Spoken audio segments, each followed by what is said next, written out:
விஜய் அவர்கள் முதல் முறையாக அரசியல் ரீதியாக நீட்டுக்கு எதிர்ப்பு கொடுத்திருக்காரு. அதுல ஒரு வார்த்தையை யூஸ் பண்ணியிருக்காரு, ஒன்றிய அரசு அப்படின்னு சொல்லிட்டு ஒரு வார்த்தையை யூஸ் பண்ணியிருக்காரு. விஜய் இன்னைக்கு பேசியது முதல்ல 6 நிமிடம் தான் பேசினார். வெறும் 6 நிமிடம் பேசிய வார்த்தை அகண்ட பாரதத்தில் இருக்கக்கூடிய மாணவர்கள் பிரச்சனையான நீட் பிரச்சனையோடைய வேரை அறுக்கக்கூடிய பேச்சா பாக்குறேன். இந்த நீட்ன்றது பாத்தீங்கன்னா நம்ம தமிழ்நாட்டில் இருக்கிற மாணவ மாணவிகள், குறிப்பா கிராமப்புறத்தில் இருக்கிற ஏழை எளிய பிற்படுத்தப்பட்ட, மிகவும் பிற்படுத்தப்பட்ட மற்றும் தாழ்த்தப்பட்ட வகுப்பினை சேர்ந்த இந்த மாணவ மாணவிகள் எல்லாருமே ரொம்பவும் பாதிக்கப்படுறாங்கன்றது தான் ஒரு சத்தியமான ஒரு உண்மை.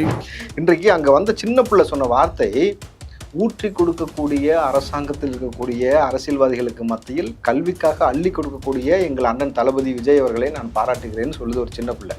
இது ஆரோக்கியமான போக்கில் அந்த பிள்ளைகளுக்கு மத்தியில் நம்ம நல்லா படிக்கணும். ஸோ விஜய் அவர்களை சந்திக்கிறதுக்காக படிச்சேன்னு சொன்ன பிள்ளைகள் எத்தனையோ பேர் இருக்கிறாங்கன்னும் பொழுது அந்த ஒரு மாஸ் ஐக்கான உருவாயிட்டார் இல்லையா? இது ரொம்ப வரவேற்கத்தக்க ஒரு விஷயமா பார்க்குறேன்.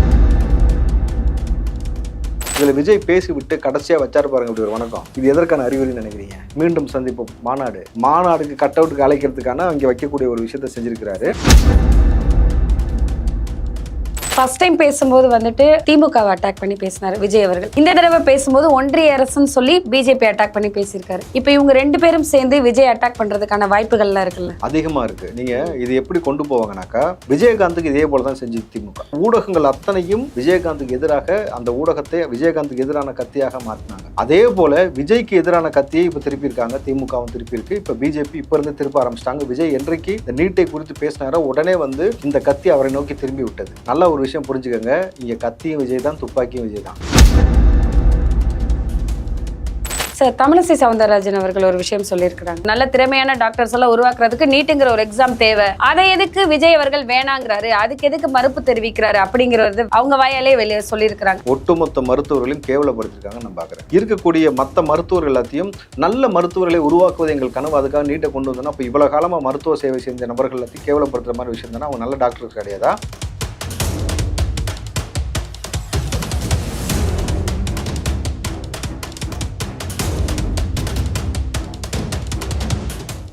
வணக்கம் சார். வணக்கம் சார். இன்னைக்கு காலையில விஜய் அவர்கள் 2வது முறையாக மாணவர்களுக்கு பரிசளிப்பு விழா சிறப்பா நடந்திருக்கு. அது ஃபர்ஸ்ட் டைம் நடந்த மாதிரியே எல்லா ரூல்ஸ் அண்ட் ரெகுலேஷனும் ஃபாலோ பண்ணி அமைதியான முறையில் மாணவர்களுக்கு பரிசளிக்கும் விழா நடந்துச்சு. இதுல ஒரு விஷயம், விஜய் அவர்கள் முதல் முறையாக அரசியல் ரீதியாக நீட்டுக்கு எதிர்ப்பு கொடுத்திருக்காரு. அதுல ஒரு வார்த்தையை யூஸ் பண்ணியிருக்காரு, ஒன்றிய அரசு அப்படின்னு சொல்லிட்டு ஒரு வார்த்தையை யூஸ் பண்ணியிருக்காரு. இது நீங்க எப்படி பாக்குறீங்க? என்ன மாதிரி எடுத்துக்கிறீங்க? இல்ல, நான் எப்படி பாக்குறதுன்றதை விட விஜய் இன்னைக்கு பேசியது முதல்ல 6 நிமிடம் தான் பேசினார். அதிகமா பேசல. வெறும் 6 நிமிடம் பேசிய வார்த்தை அகண்ட பாரதத்தில் இருக்கக்கூடிய மாணவர்கள் பிரச்சனையான நீட் பிரச்சனையோடைய வேரை அறுக்கக்கூடிய பேச்சா பாக்குறேன்.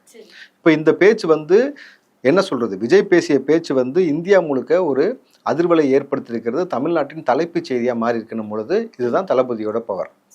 இதை நீங்க புரிஞ்சுக்கணும். விஜய் இதுக்கு முன்னாடி என்ன சொல்லிட்டு இருந்தீங்கன்னா, விஜய் பிஜேபியோட பி டீமா இருக்கலாம், அதனால அப்படி இருக்கலாம் இப்படி இருக்கலாம் அப்படின்னு ஒரு உருட்டு. அதாவது இந்த முறை என்ன சொல்லிட்டாங்கன்னாக்கா, இது விஜய் பிஜேபிக்கு எதிர்வினை ஆற்றி விட்டார் அப்படின்னு சொல்லிட்டு இந்த பக்கம் உடனே இப்போ திமுகவின் பி டீம் அப்படின்னு இப்போ பேச ஆரம்பிச்சிட்டாங்க. சோ மாத்தி பேச ஆரம்பிச்சிட்டாங்க. பிஜேபி விட்டுட்டு டிஎம்கேக்கு போயிட்டாங்க. இப்போ விஜய் யாருக்கு பி டீம் அப்படின்னா, யாருக்குமே பி டீம் கிடையாது. விஜய் வி டீம், மக்களுக்கான எங்கள் டீம்னு சொல்ற மாதிரி அவர் ஒரு தனி தளத்தை அமைச்சிருக்கிறாரு. ஆமா, நம்மளுக்கான டீம் அப்படின்ற மாதிரி ஒவ்வொரு ரசிகனும் அப்படிதான் பாக்குறான் விஜய். இன்றைக்கு அங்க வந்த சின்ன பிள்ளை சொன்ன வார்த்தை, ஊற்றி கொடுக்கக்கூடிய அரசாங்கத்தில் இருக்கக்கூடிய அரசியல்வாதிகளுக்கு மத்தியில் கல்விக்காக அள்ளி கொடுக்கக்கூடிய எங்கள் அண்ணன் தளபதி விஜய் அவர்களை நான் பாராட்டுகிறேன்னு சொல்லுது ஒரு சின்ன பிள்ளை. இது ஆரோக்கியமான போக்கில் அந்த பிள்ளைகளுக்கு மத்தியில் நம்ம நல்லா படிக்கணும். ஸோ விஜய் அவர்களை சந்திக்கிறதுக்காக படிச்சேன்னு சொன்ன பிள்ளைகள் எத்தனையோ பேர் இருக்கிறாங்கன்னும் பொழுது அந்த ஒரு மாஸ் ஐக்கான உருவாயிட்டார் இல்லையா? இது ரொம்ப வரவேற்கத்தக்க ஒரு விஷயமா பாக்குறேன். சார், அது ஒரு விஷயம் ஒரு பக்கம் இருக்க இந்த விஷயத்துல எந்த விஷயத்திலயுமே சப்போர்ட் பண்ணாத டிஎம்கே, பாராட்டாத டிஎம்கே இந்த விஷயத்துக்கு விஜய்கிட்ட பாராட்டு தெரிவிச்சிருக்காங்க. அதை எப்படி நீங்க பாக்குறீங்க? விஜய் அவர்களிடம் இந்த முறையை பாராட்டு தெரிவிக்கிறது RS பாரதியிலிருந்து எல்லாருமே பாராட்டு தெரிவிச்சிருக்கிறாங்க. குறிப்பாக இதுல என்ன நம்ம ரொம்ப கவனிக்க வேண்டிய விஷயம்னா, ரொம்ப ஜாக்கிரதையா இருக்கணும். திமுக வரலாறை திருடுவதில் ரொம்ப வல்லவர்கள். சோ இதுல எப்படி கொண்டு போயிருவாங்கன்னா, நாங்கள் எடுத்த நிலைப்பாட்டை விஜய் ஆதரிக்கிறார் அப்படி வந்துருவாங்க. இன்னும் சொல்லாம இருக்காங்கன்னு நினைச்சிட்டு. அதாவது ஒரு விஷயம் புரிஞ்சுக்கணும், இந்தியா முழுக்க நீட் எதிர்க்குது. என்னமோ திமுக தான் எதிர்க்குதுன்ற மாதிரி நம்ம பார்க்க கூடாது. திமுக சார் அப்படித்தானே சார் கொண்டு வருவாங்க. திமுக அதை வச்சு இவனால அரசியல் பிளப்பு செய்ததுமா. அதாவது மாணவ பிள்ளைகள் இறந்து போயிட்டாங்க, அந்த மாணவ பிள்ளைகளுக்கு தவறான வாக்குறுதியை கொடுத்தீங்க, முதல் கையெழுத்து நீட்டை கிழிச்சிருவேன் நீங்க. அந்த நீட்டுடைய மரணத்தின் போது பாத்தீங்கன்னாக்கா அங்க அந்த நடந்த மரணத்தில் உண்ணாவிரத போராட்டத்திற்காக உதயநிதி வந்த பொழுது காலுக்கு பூ போட சொல்லி வந்த நபர்கள் நீங்க, திமுக நபர்கள். இன்றைக்கு விஜய் எடுத்த நிலைப்பாடு என்பதை குறித்து திமுக மட்டும் கிடையாது, இன்றைக்கு அனைத்து கட்சி தலைவர்களும் பாராட்டுறாங்க. அண்ணன் திருமாவளவன் பாராட்டுறாரு, காங்கிரஸ் பெருந்தலைவர் செல்வ பெருந்தகை பாராட்டுறாரு. ஏன் இன்னும் சொல்ல போனா நாடாளுமன்றத்தில் ராகுல் காந்தி நடுங்க வச்சுக்கிட்டு இருக்கிறாரு. இங்க வந்து விஜய் வந்து தமிழ்நாட்டில் அரசியல்ல மிகப்பெரிய ஒரு அதிர்வலை ஏற்படுத்தியிருக்கிறார். நாளைக்கு நான் தான் சொன்னேன்ல, நாளைக்கு ராகுல் என்ன பேச போகிறான்றது இந்தியா பார்க்கும், விஜய் என்ன பேச போறான்ற தமிழ்நாடு பார்க்கும்னு சொன்னேன். இதுல விஜய் பேசி விட்டு கடைசியா வச்சாரு பாருங்க இப்படி ஒரு வணக்கம். இது எதற்கான அறிகுறின்னு நினைக்கிறீங்க? மீண்டும் சந்திப்போம் மாநாடுக்கு கட் அவுட்டுக்கு அழைக்கிறதுக்கான அங்கே வைக்கக்கூடிய ஒரு விஷயத்த செஞ்சிருக்கிறாரு. விஜயோடைய இந்த முன்னெடுப்பு ரொம்ப ரொம்ப ஒரு பெரிய அழகான ஒரு முன்னெடுப்பு. நேரடியாக அதாவது 2 பெரும் கட்சிகளுக்கு சவால் விட்டுருக்காரு. கள்ளச்சாராயம் போதை மதுவை ஒழிக்க தவறிய அரசாங்கம் சொல்லி திமுக ஒரு அடி ஃபர்ஸ்ட், இந்த பக்கம் மத்திய அரசுன்னு பேசல ஒன்றிய அரசுன்னு பேசி பிஜேபிக்கு ஒரு அடி. அப்ப நல்லா புரிஞ்சுக்கங்க, விஜய் வந்து பிஜேபியும் கிடையாது திமுகவும் கிடையாது. விஜய் தனி ரூட் எடுத்து ரொம்ப ஸ்லோ அண்ட் ஸ்டடி வின் தி ரேஸ்ன்ற மாதிரி ஸ்ட்ராட்டஜிக்கலாக ஒர்க் பண்ணிட்டு வந்துட்டு இருக்காரு பொழுது இதான் விஜயோடைய ஒரு தனித்துவம். சார் ஃபர்ஸ்ட் டைம் பேசும்போது வந்துட்டு அவர் வந்துட்டு திமுகவை அட்டாக் பண்ணி பேசினார் விஜய் அவர்கள். இந்த தடவை பேசும்போது ஒன்றிய அரசுன்னு சொல்லி பிஜேபி அட்டாக் பண்ணி பேசியிருக்காரு. இப்போ இவங்க 2 பேரும் சேர்ந்து விஜய் அட்டாக் பண்றதுக்கான வாய்ப்புகள்லாம் இருக்குல்ல? அதிகமா இருக்கு. நீங்க இது எப்படி கொண்டு போவாங்கனாக்கா, விஜயகாந்துக்கு இதே போல தான் செஞ்சது திமுக. விஜயகாந்தை ஒரு கோமாளி போல் சித்தரித்தது மட்டும் இல்லாமல் வடிவேல் என்ற ஒரு நபரை வச்சு விஜயகாந்தை தனிப்பட்ட தாக்குதல் செஞ்சு ரொம்ப இழிவுபடுத்தி கேவலப்படுத்தி, இன்னும் சொல்ல போனால் ஊடகங்கள் அத்தனையும் விஜயகாந்துக்கு எதிராக அந்த ஊடகத்தை விஜயகாந்துக்கு எதிரான கத்தியாக மாற்றினாங்க. அதே போல விஜய்க்கு எதிரான கத்தியை இப்போ திருப்பியிருக்காங்க, திமுகவும் திருப்பியிருக்கு. இப்போ பிஜேபி இப்போ இருந்து திருப்ப ஆரம்பிச்சிட்டாங்க. விஜய் என்றைக்கு இந்த நீட்டை குறித்து பேசினாரோ உடனே வந்து இந்த கத்தி அவரை நோக்கி திரும்பி விட்டது. நல்ல ஒரு விஷயம் புரிஞ்சுக்கோங்க, இங்க கத்தியும் விஜய் தான், துப்பாக்கியும் விஜய் தான். ஏற்கனவே மெர்சலாப் எடுத்து தெறிக்க விடுறாப்புல. விஜயை நீங்க தொட்டீங்கன்னாக்கா உங்களுக்கு மிகப்பெரிய தலைவலி உண்டாகும். அதனால விஜய் அவர் கருத்தியல் ரீதியா சரி, இவங்க யாருக்குமே பயப்பட மாட்டாங்க, எப்படி விஜய் தொடாம இருப்பாங்க? விஜயை வந்து நீங்க கருத்தியல் ரீதியா எதிர்கொள்ளணுமே தவிர தனிப்பட்ட முறையில் நீங்க விஜயை தொட்டீங்கன்னாக்கா உங்கள்கிட்ட தலைவலி ஒட்டிக்கும்.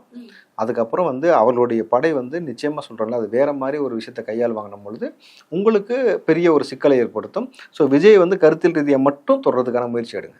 சார், தமிழிசை சவுந்தரராஜன் அவர்கள் ஒரு விஷயம் சொல்லியிருக்கிறாங்க, நீட்டுங்கிறது ரொம்ப தேவையானது, அதுவும் நல்ல டாக்டர்ஸ் உருவாக்குறது, நல்ல திறமையான டாக்டர்ஸ் எல்லாம் உருவாக்குறதுக்கு நீட்டுங்கிற ஒரு எக்ஸாம் தேவை, அதை எதுக்கு விஜய் அவர்கள் வேணாங்கிறாரு, அதுக்கு எதுக்கு மறுப்பு தெரிவிக்கிறாரு அப்படிங்கிறது அவங்க வாயாலே வெளியே சொல்லியிருக்கிறாங்க. அதை நீங்க எப்படி பாக்குறீங்க? ஒட்டுமொத்த மருத்துவர்களையும் கேவலப்படுத்திருக்காங்க நான் பாக்குறேன். தமிழிசை அவங்களுக்கு ஒரு டாக்டர் சார், அவங்களே காரி துப்பிக்கிட்டு அதை பத்தி எனக்கு கவலை கிடையாது. ஆனா இருக்கக்கூடிய மற்ற மருத்துவர்கள் எல்லாத்தையும் நல்ல மருத்துவர்களை உருவாக்குவது எங்கள் கனவு, அதுக்காக நீட்டை கொண்டு வந்தோம்னா அப்போ இவ்வளவு காலமா மருத்துவ சேவை செஞ்ச நபர்கள் எல்லாத்தையும் கேவலப்படுத்துற மாதிரி விஷயம் தானே. அவங்க நல்ல டாக்டர் கிடையாதா? இந்த கொரோனா காலத்துல தன் உயிரை கொடுத்து எத்தனை நபர்களை காப்பாற்றிருக்காங்க. ஒவ்வொரு தருணத்திலையும் கடவுளுக்கு அடுத்து யாரை நம்ம கடவுளை, அதாவது இறைவனுக்கு அடுத்து டாக்டர் தான் அந்த இடத்துல வச்சு பார்ப்பாங்க. ஸோ அந்த டாக்டர்ஸ் நீங்கள் கேவலப்படுத்தக்கூடிய வேலையை பார்க்குறீங்க. அந்த நீட்டில் எவ்வளோ பெரிய குளறுபடி நடந்திருக்கு. நீங்கள் ஸ்டேட் போர்டில் படித்த ஸ்டூடெண்ட்ஸ் எல்லாத்தையுமே நீங்கள் இந்த பக்கம் வந்து இந்த எக்ஸாம் கண்டக்ட் பண்ணுறது எவ்வளோ கஷ்டம். ரெண்டாவது விஜய் சொன்னக்கூடிய வார்த்தை, பிற்படுத்தப்பட்டோர், மிகவும் பிற்படுத்தப்பட்டோர், பொருளாதார ரீதியாக பின்தங்கிய நபர்களுக்கு நீட் என்பது பெரிய பிரச்சனையாக இருக்கிறதுனாக்கா பொருளாதார ரீதியாக அவர்களுக்கு வந்து செலவு பண்ணியுமா எக்ஸாம் நீங்கள் 12 வருஷம் படிச்சுட்டு இந்த நீட்டுக்காக 3 லட்சம் 4 லட்சம் ஃபீஸ் கட்டி படிக்கிற அளவுக்கு எல்லாத்தையும் பணம் இருக்கா? இல்லை. அப்போது திமுக என்ன செஞ்சுருக்கணும்னாக்கா, நீட்டுக்கு ஃபீஸ் ஸ்ட்ரக்சரே இல்லைன்னு ஒரு அரசாணை வெளியிட்டிருக்கணும். அதை செய்யாமல் நீங்கள் அதை வச்சு அரசியல் பண்ணீங்க. இந்த பக்கம் வந்து விஜய் ஒரு கருத்து சொன்னானோடனே நாங்கள் நல்ல டாக்டர்ஸ் உருவாக்குறோம், நீங்கள் வந்து விஜய் சொன்னது எனக்கு வருத்தம் அளிக்குதுன்னா வருத்தப்பட்டுக்க. பிஜேபிக்காரன் வருத்தப்படுறதுனால எங்களுக்கு ஒன்றும் பிரச்சனை கிடையாது. ஆனால் அதை விட்டுட்டு நீங்கள் என்ன பண்ணுங்கன்னா, கொஸ்டின் பேப்பர்லாம் அவுட் ஆச்சு. இந்த 7 வருஷமாக நீட் எழுத வைக்கிறாங்க. அந்த 7 வருஷத்தில் எவ்வளோ குளறுபடி, எவ்வளோ வந்து பணம் சம்பாதிச்சிருக்காங்க. ஒரு வர்த்தக மையமாக போயிட்டு இருக்கு. இன்றைக்கு எப்படி வந்து சென்னை மட்டும் கிடையாது, தமிழ்நாடு முழுக்க தண்ணீர் வந்து பிஸ்னஸாக போயிருச்சோ. ஒரு காலத்து தண்ணி காசு கொடுத்து வாங்க மாட்டோம். இன்றைக்கு இந்த மெட்ரோ வாட்டரில் கலப்படம் கலந்து ஒரு 11 வயது சிறுவன் இறந்துட்டான், அதுக்கு அதான் காரணம் ஒரு பக்கம் சொல்லும் போது மாசு இல்லைன்னு சொல்கிறேன். அதெல்லாம் விட்டுருங்க. நான் நேரடியாக திமுகவுக்கு வைக்கக்கூடிய சவால், தமிழ்நாட்டில் இல்லை, வெறும் சென்னையில் மட்டும் இந்த கேன் வாட்டர்னு ஒன்று இல்லாமல் பேன் பண்ணிட்டு அரசாங்கத்தால் எல்லாருக்கும் தூய குடிநீர் கொடுக்க முடியாதுல்ல. அப்படி இருக்கும் பொழுது இந்த விஷயம் விஜய் எடுத்த முன்னெடுப்பை நீங்கள் வந்து திரும்ப அதான் சொல்கிறேன். ஒரு நல்ல விஷயத்தை விஜய் வந்து முன்னெடுக்கிறாரு. அவர் தன்னுடைய மாநாட்டுக்கான வேலையை இப்போ இனி அடுத்து தொடங்க ஆரம்பிச்சிடுவார். அந்த மாநாடு மிக பிரம்மாண்டமாக போவதற்கான வேலை இருக்குது.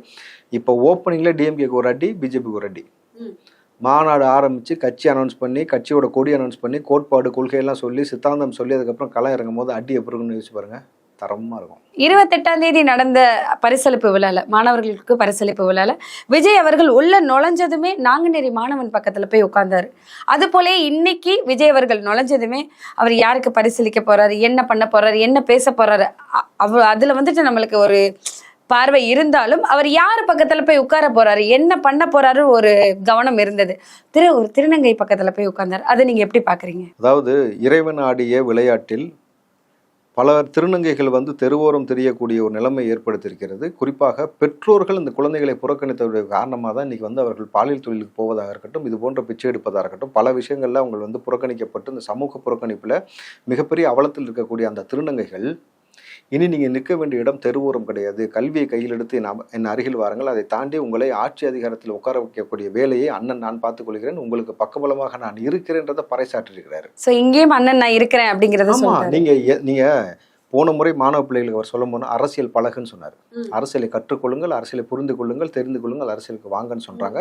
அந்த நாங்குநேரி பக்கத்துல அந்த வெட்டப்பட்ட அந்த சின்னத்துறை பக்கத்துல உட்காரும் போது இனி சாதிய பாகுபாடை ஒழிப்பதற்கு நான் துணை நிற்கிறேன்ற மாதிரி இன்னைக்கு இந்த திருநங்கைகளுக்கும் நான் இருக்கிறேன். நீங்க எதற்காக சக மனிதராக பிறந்து விட்டு யாரோ, அதாவது இது நீங்கள் செய்த தவறு கிடையாது, இயற்கையா நடந்த அந்த ஒரு தவறுக்காக பெற்றோர் புறக்கணிச்சு நீங்க எதற்காக அந்த பாலியல் தொழிலுக்கோ மற்றதுக்கோ போகணும்? வாங்க, உங்களை வந்து அரசியல் படுத்துவதுதான் என் வழி, அதற்காக தான் நான் உள்ள வந்திருக்கேன் அப்படின்னும் பொழுது உங்களுக்கும் பக்கபலமாக அண்ணன் நான் இருக்கிறேன், தளபதி நான் இருக்கிறேன், தலைமை ஏற்க நான் இருக்கிறேன், உங்களை வந்து அரியணையில் உட்கார வைக்கக்கூடிய வேலையை நான் பார்க்கிறேன்றதை இன்றைக்கு பறைசாற்றிருக்கிறாரு. அதுவும் எங்க இருந்து ஆட்டத்தை ஆரம்பிச்சா தெரியுமா? அது யாருடைய, அந்த குழந்தை உட்காந்துருந்துச்சுல, திருநங்கை உட்காந்துருந்துச்சுல, அது எந்த தொகுதி தெரியுமா? எந்த தொகுதி சார்? உதயநிதியோட தொகுதி. சேப்பாக்கத்தின் செல்ல பிள்ளை சேகுவாரா சின்னவர் மன்னவர்னு சொல்லுவாங்கல்ல, அவருடைய தொகுதியில இருந்து தான் அந்த பிள்ளையை தேர்ந்தெடுத்து அவர் அருகில் உட்காந்துருக்கிறாரு. அப்போ இந்த பக்கமும் அதுலயும் இன்னொரு விஷயம் என்ன சொல்ற வர்றாரு, சேப்பாக்கத்திலே நீ இருந்தால் கூட அந்த பிள்ளையை நீ இது வரைக்கும் கண்டுக்கல, இன்றைக்கி நான் வந்து அந்த பிள்ளையை அடையாளம் கடத்தி இன்றைக்கு இந்த உலகறிய செஞ்சிருக்கிறேன் பொழுது இது உதயநிதிக்கு மறைமுகமான அடி. ஸோ நாலா பக்கமும் அடி அடின்னு அடிச்சுட்டு தான் விஜய் வந்து உள்ள களத்துக்கு இறங்குறாரு.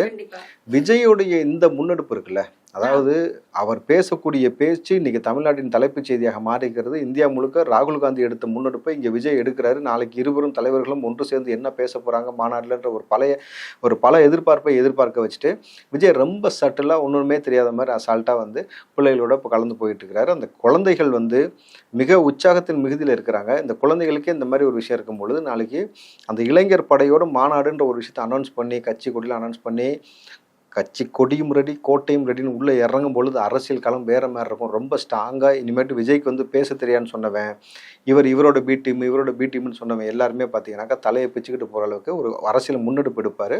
ஒரு அன்றைக்கு பார்த்தீங்கன்னாக்கா அண்ணன் சீமான் போல், நம்ம முன்னாடி பேசுனது போல் அண்ணன் சீமான் இருக்கார், திருமாவளவன் இருக்கார், எல்லாருமே விஜய்க்கு பக்கபலமாக இருக்கக்கூடிய ஒரு கரெக்டான ஒரு ஸ்ட்ராட்டஜி எடுப்பார். யாருக்கும் சமரசம் இல்லாமல் நேர்மையாக விளிம்பு நிலை மக்களுக்காக போராடக்கூடிய ஒரு தலைவனாக வரணும். சாதிய பாகுபாட்டை ஒழிப்பது தான் என்னுடைய கனவுன்னு சொல்கிறாரு. அதற்கேற்ற போல் திருநங்கைகளுக்கும் ஆதரவு தெரிவிக்கக்கூடிய வகையாக இருக்கட்டும், போதை ஒழிக்கக்கூடியது என் கனவுன்னு சொல்லியிருக்காரு. இன்றைக்கு ஜெயிலுக்குள்ளே உட்காந்துக்கிட்டே வந்து மெத்த கடத்திருக்கிறானுங்க இந்த அரசாங்கம். இதற்கு இன்னைக்கு இபிஎஸ்லேருந்து எல்லாருமே கண்டனம் தெரிவிச்சிருக்கிறாங்கன்னும் பொழுது எல்லாத்தையும் ஒரு சேர கவனித்து ஒரு ஆளாக உள்ளே இறங்கி விஜய் வரான்னும் பொழுது அரசியலில் 2027 மிகப்பெரிய மாற்றம் இருக்குன்றதுக்கான ஒரு பெரிய ஒரு முன்னோட்டமாக அதை பார்க்குறோம். நன்றி சார், தொடர்ந்து பேசலாம். நன்றிமா.